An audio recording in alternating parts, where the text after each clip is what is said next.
waxaa wasaaradda waxbarashada sharaf iyo qiimo u ah howl dheer ay muddo dheer soo waday in maantay miro dhalkeeda aan taagana. waxaan jecelahay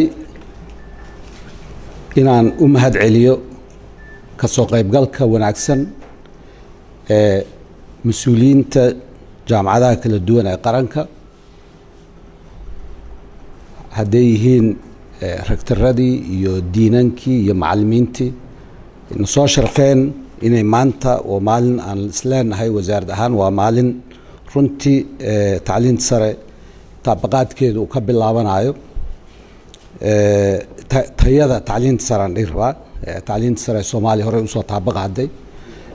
waxaan rabaa marka inaan idhaahdo waa maalintaas aan isleenahay waa u calaamadeyn karnaa inaan idhaahno waa maalintii u horreysay la bilaabay in tacliinta sare ee dalka la tayeeyo.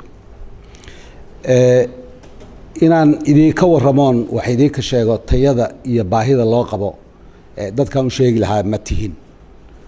dadka la nool maalin walba tayadeena meeshay taagantahay ayaa tihin.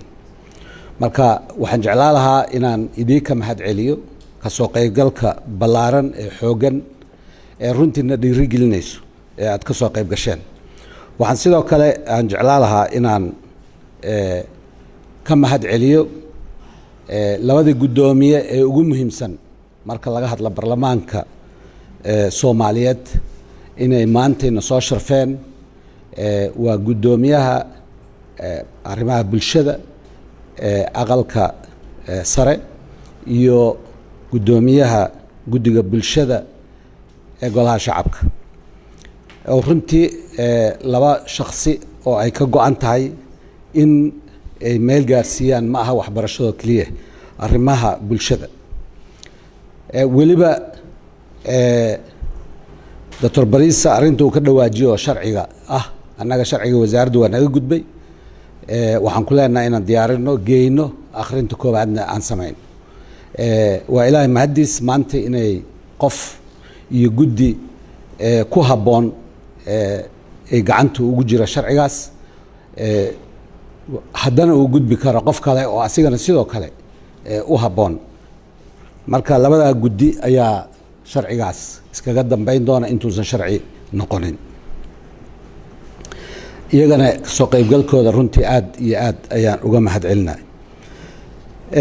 waxaan kaloo u mahad celinayaa howlwadeennada wasaaradda waxbarashada oo runtii aad iyo aad iskugu taxalluujiyey.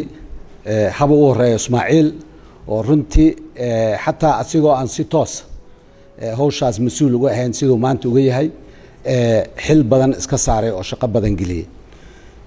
howlwadeennadaasna waa u mahad celinahay. waxaan rabaa inaan bogaadiyo jaamacadaha dalka ka jiro oo runtii haddii maantay meesha ay wax keeneen aysan keeni lahayn ama laga hadleenba tayo aan laga hadleen laga hadli lahaa war jaamacad ma samaysana.